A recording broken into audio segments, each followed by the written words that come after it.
आज हम उपस्थित हैं चंदा विधानसभा क्षेत्र से विधायक श्री राजीव प्रजापति जी के पास। छतरपुर जिले की एक महत्वपूर्ण ऐसी विधानसभा सीट जो हमेशा चर्चों में रही है, चाहे वो माइंस को लेकर हो या अवैध उत्खनन को लेकर या अन्य मुद्दों को लेकर। आज हम उन सभी मुद्दों को लेकर के आज यहाँ के विधायक श्री राजीव प्रजापति जी से बात करेंगे। आज हमारे बीच उपस्थित है श्री राजीव प्रजापति जी। बुंदेलखंड पल्स में आपका हार्दिक स्वागत है। विधायक जी, जैसा कि हम अक्सर ही सुनते हैं, छतरपुर जिले में चंदा विधानसभा क्षेत्र लोगों की मानसिकता यह रहती है काफी पिछड़ा हुआ क्षेत्र है। ऐसे हालातों में आप विधायक बनने के बाद आपके क्या मुद्दे रहे हैं और कहां तक आप सफल हो सके यहाँ के विकास को लेकर?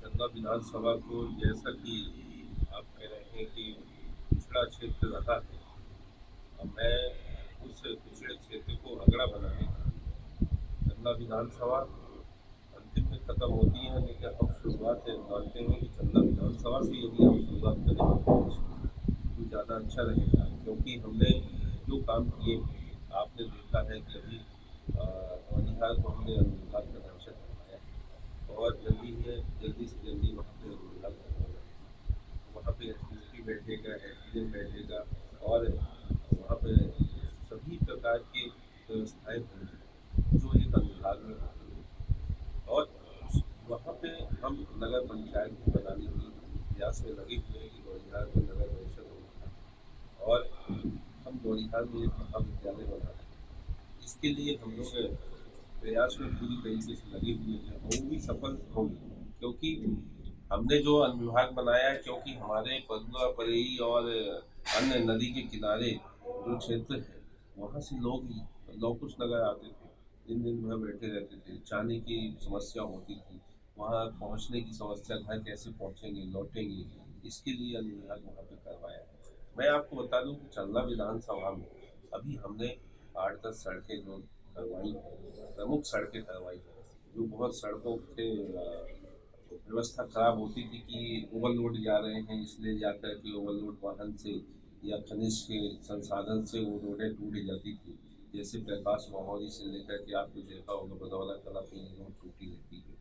वो प्रधानमंत्री सड़क से हैवी वेटेज रोड हमने पास करवाई है, जल्दी से जल्दी उसका भूमि पूजन भी होगा और टेंडर लग चुके हैं। और मैंने अभी जो खड्डी से लेकर के आपका मवई घाट तक वो रोड हमने पास करवा दी है कि ये बीच की रोड जो टूट जाती थी खनन के कारण से, खनन को हम रोक नहीं सकते। खनन क्या है, एक वैध प्रक्रिया के अनुसार से हो रहा है तो हम उसको रोका नहीं जा सकते, क्योंकि उससे राजस्व और रॉयल्टी सरकार को मिल रही है। लेकिन जिस तरह से अवैध माइंस को लेकर के हो या अवैध उत्खनन को लेकर के हो, कई बार प्रकाश में आई मामले की कई अवैध उत्खनन हो रहे हैं, तो इनको लेकर के आपने क्या किया? अब मैं आपको बताऊं कि अवैध उत्खनन तो नहीं कहा जा सकता। यदि हाँ ठीक है, अवैध उत्खनन यदि कोई कहता है या विपक्षी लोग कहते हैं तो अवैध उत्खनन, यदि प्रधानमंत्री आवास के लिए कोई व्यक्ति यदि लेकर के ट्रैक्टर आ रहा है उसको यदि अवैध बोलते हैं तो फिर वो तो प्रधानमंत्री आवास तो बनेगी। ये तो महत्वपूर्ण हमारी योजना है, माननीय प्रधानमंत्री जी की योजना है। यदि इसको हम पूर्ण नहीं करेंगे तो किसी प्रकार से हमारा विकास अधूरा रह जाएगा।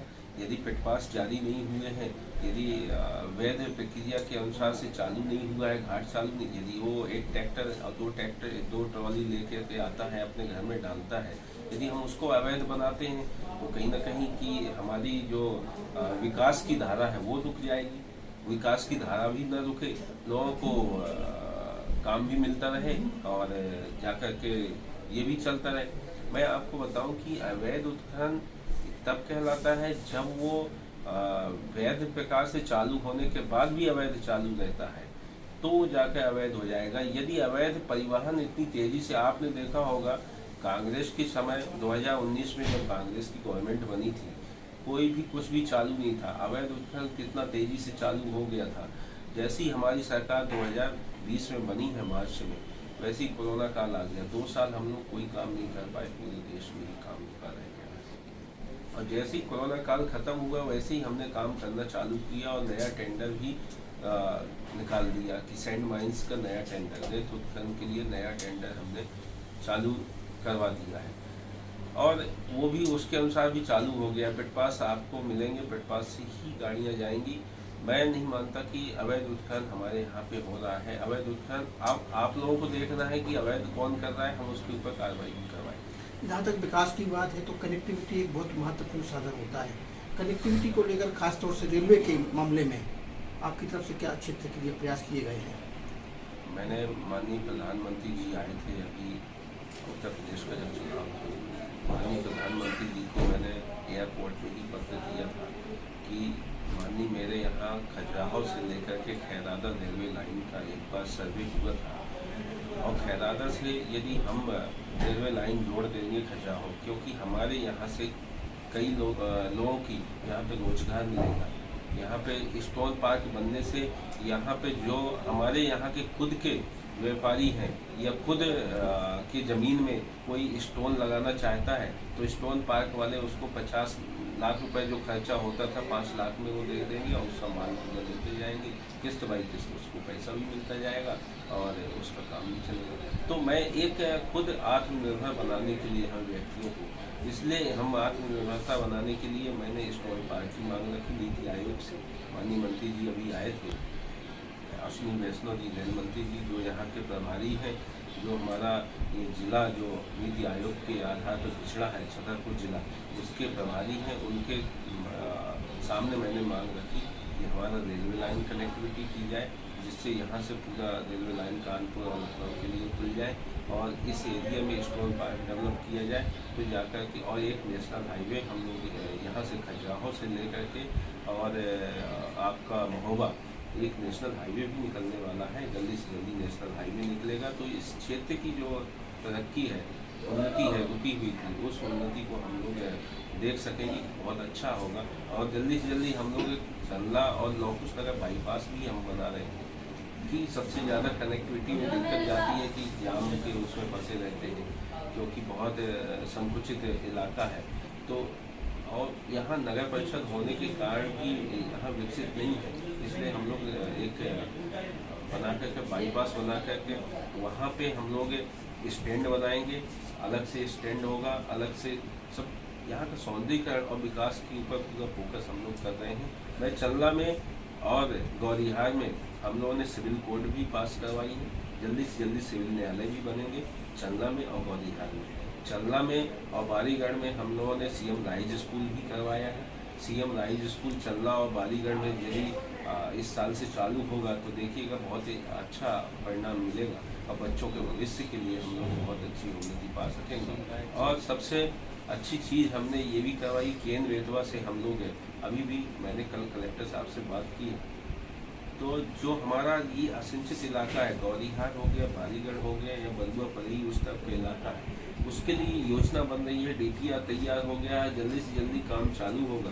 केन वेतवा का तो होगा ही, केन वेतवा के लिए हम ले जाएंगे कैसे पानी उस इलाके में पहुंचाना है, लेकिन यदि हमें ज़रूरत पड़ी बलुआ पलई मवई घाट ये वाले इलाके में यदि हमें ज़रूरत पड़ी तो लिफ्ट इरीगेशन से भी हम पानी देंगे, लेकिन कोई भी ऐसा एरिया, कोई भी ऐसा भाग अछूता नहीं रहेगा। जो अभी हमने हमारा चंदला और सरवई 2 जगह प्राथमिक स्वास्थ्य केंद्र थे, हमने उसको सामुदायिक स्वास्थ्य केंद्र करवा दिए हैं इसी वर्ष, और सामुदायिक स्वास्थ्य केंद्र हो गए हैं।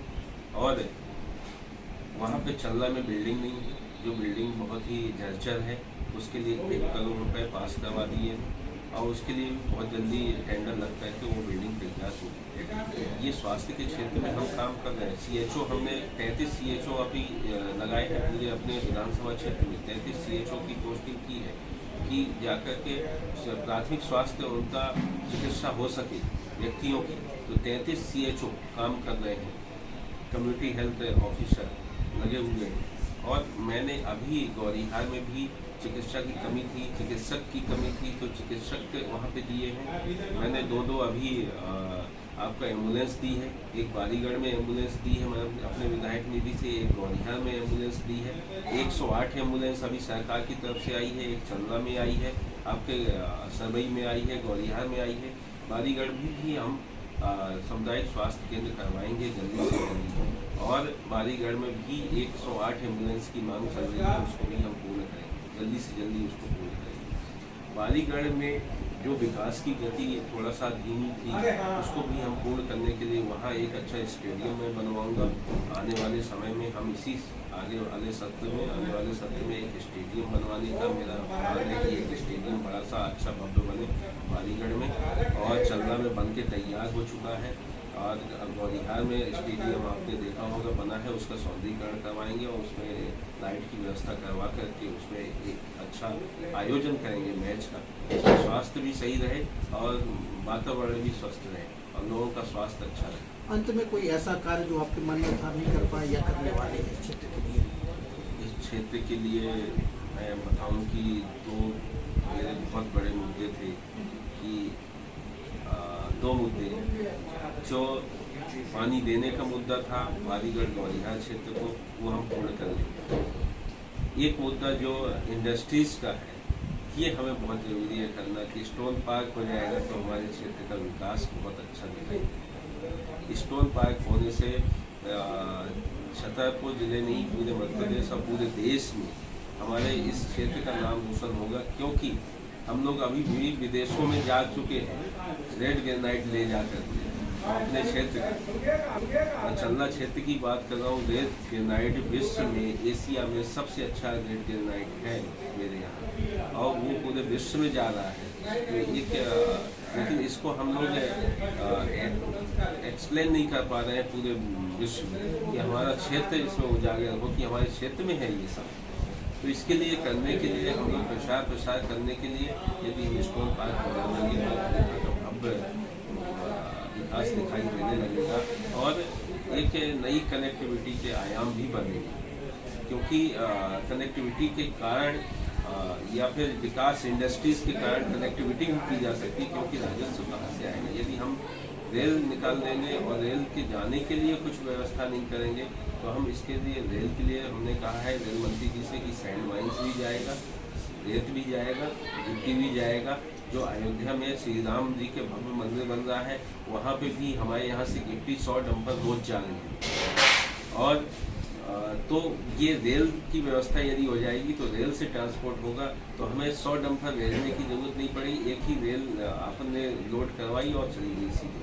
तो इसकी व्यवस्था हम लगे हुए हैं। यदि अभी रेल की पटरियाँ जल्दी नहीं हो सकती तो हम डोला से व्यवस्था करवाएं। तो ये थे हमारे बीच चंदा से विधायक श्री राजेश प्रजापति जी, जिन्होंने पूरे जिले में विधानसभा चुनाव के दौरान इकलौती ऐसी सीट जीत करके भाजपा की साख बचाई थी। हमने उनसे खुलकर बात की चंदा विधानसभा क्षेत्र के विकास के बारे में। मैं चंदा से राजीव शुक्ला, अभी तक के लिए आगे फिर एक नई शख्सियत के साथ, तब तक के लिए धन्यवाद।